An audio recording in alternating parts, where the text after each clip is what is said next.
curb offers. Okay. All right. I am here with Louise Potter, and today we are going to talk about curb offers. Hey, Louise, how are you? I'm good. How are you? Good. Why don't you tell us like what a curb offer is first and why the heck we're talking about this? Okay. Curb offers have been around forever. A curb offer is when somebody makes an offer on a property, they've not seen the inside. And it's, of course, one of the contingencies typically is contingent upon viewing the inside of the property and the satisfaction of that viewing.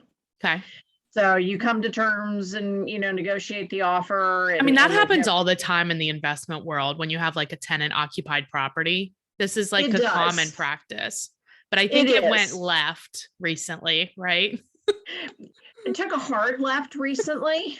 A U-turn. Yes. Totally. I mean, I remember 25 years ago, I wrote a curb offer on a house. They weren't ready for showings yet. This was before coming soon and all of that. And I wrote a curb offer based on seeing the inside. My clients knew, the floor plan, they knew the builder. That was exactly what they wanted, but they couldn't get especially in to if see you it. have like cookie cutter stuff, or it is a tenant occupied property, so you're basing it off of the rents or whatever, right? It's like sometimes Right. these are really easy.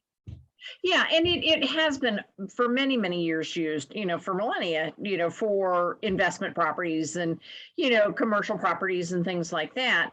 But it has become a tool, as we always find our little ways to sneak around stuff Uh-huh. with coming soon. Yeah, but you still And can't go into the property, right? So you write an offer, it gets like accepted by the seller contingent on seeing it, but are you allowed to go in? therein lies the question. I guess if you have inspections, you can. It's a term of the contract. Man, so is it illegal? I don't know if it's illegal necessarily, but is it violate clear cooperation? There's the problem. It is not illegal. Okay. Absolutely not. I mean, we're required in Ohio by state law to present all offers as soon as practical. So if somebody gives me a curb offer, I have to present that offer. And I think that's pretty much the way it is in most states. But there are people who have used it as a way around clear cooperation. So something is in what we call a coming soon status in the MLS, where showings aren't allowed yet, but you've got the information. Some people are using curb offers to try to sew up that property for their clients, which is, for a buyer's agent, you should, if your clients want to do that, you got to do it. So, if they aren't illegal and they are a tool, but then you have to. But people are getting mad because then we're seeing a lot of like sold before sent and things like that. But I think the issue is not the curb offer. The issue is clear cooperation and coming soon.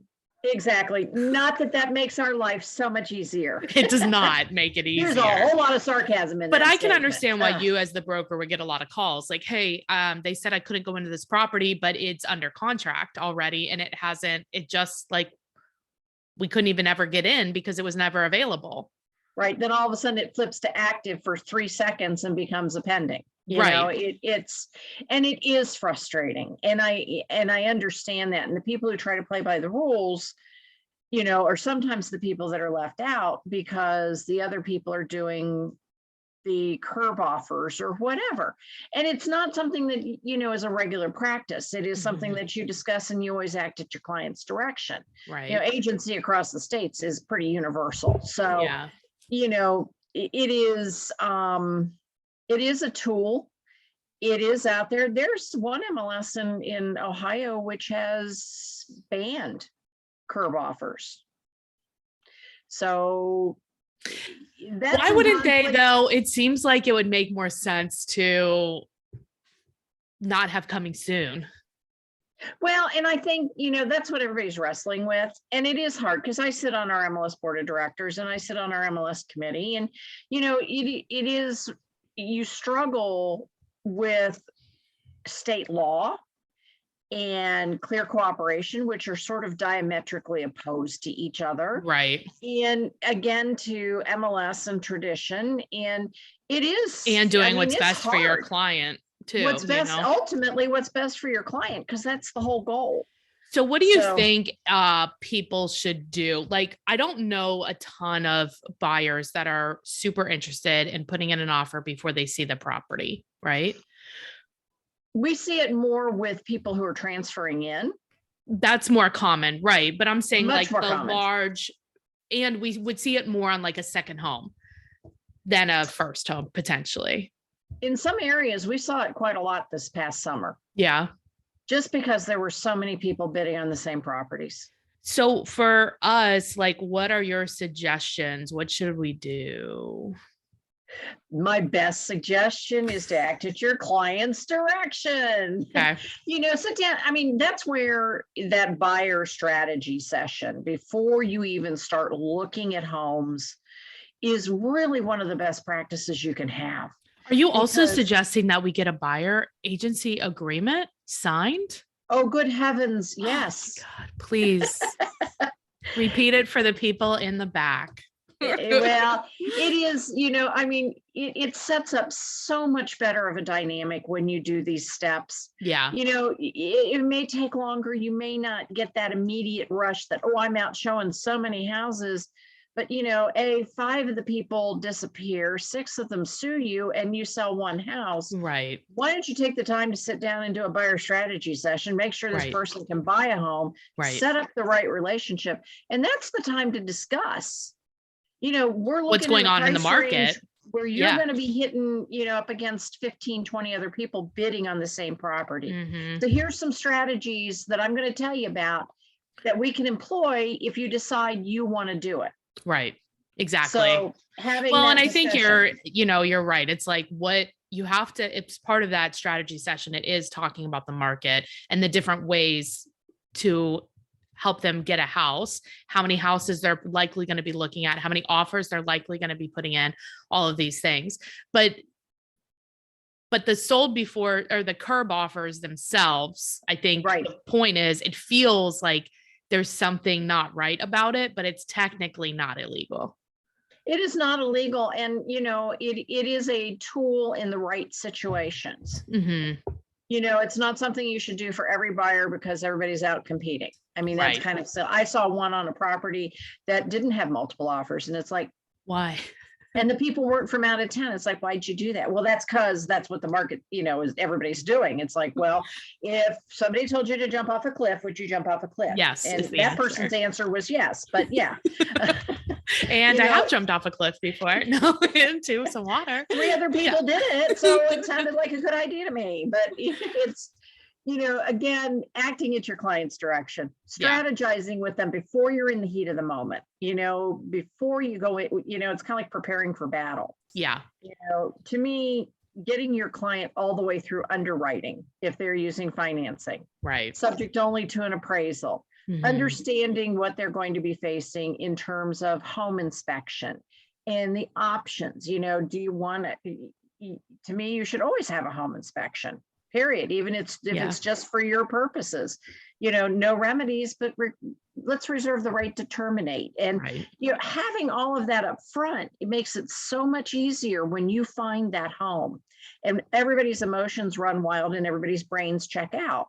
You can say, remember when we talked about remember this? When maybe record it. No, I'm just kidding. Yeah. Well, yes, here's the recording. Yeah. Do you remember when we talked about this? Exactly. Yeah. I think that there's a difference in process from a listing agent and a buyer's agent, and the skill sets are different. And I think the buyer's agents are going through a little bit of a complicated time because they're having to be a lot more aggressive than that role normally requires. And so it's, I can imagine that it's frustrating. So if they're one of those people, then I would recommend they reach out to a listing agent that's heavily listing and get some strategies on that end too, to help. Absolutely. Because the listing, you're going to have that strategy session with the seller. Yeah, exactly. We may get multiple offers. I would never guarantee we will. Right. Because you may hit that lull, that one pocket. And, I had a call from an upset seller. We've been on the market for 6 days and we have not yet had an offer. And I'm going, okay. But his agent had promised him Oh no. that it would, Wah, we'd wah. have immediately get offers and there'll be multiples and, they'll all be for over list. And they got one after 10 days and it was for under list. That's And not good. Yeah, no, it's not. So, those are the times to set yourself up as a real professional. I agree. It really is. So we've created some interesting behaviors with this market. Yeah. I think we'll see some changes in it. Yeah. So We're already starting to here. Yes. And I Yeah. think they're coming soon. So we'll have to go back to doing things differently, or we will move to a new level. And I think some of the new mandates coming down from NAR, which are going to be, topics for another discussion someday, that'll change some of the way we work as a buyer's agent. I'm sure I'll be fired up about those. No. Well, I mean, everybody can be fired up, but there's nothing we can do. I know. That's the reason it's called a mandate. Right, exactly. Well, That Louise, means mandatory. right, exactly. Rules are just, guidelines, not necessarily. No, I'm just kidding. Suggestions, not Bumpers in the road, those little traffic islands, exactly. the roundabouts. Exactly. Well, Louise, if people have a question about this or some clarification, you are the broker for EXP in Ohio, and every state has different rules. But if they have a question and they're at EXP, they can contact you in the workplace. But what if they're not at EXP? What's the best way? Best way to reach me is either by email, Louise, Louise.Potter@exprealty.net, or my cell phone, 614-226-6981. Awesome. Thanks for being on. Thanks, Jennifer. See ya. See ya.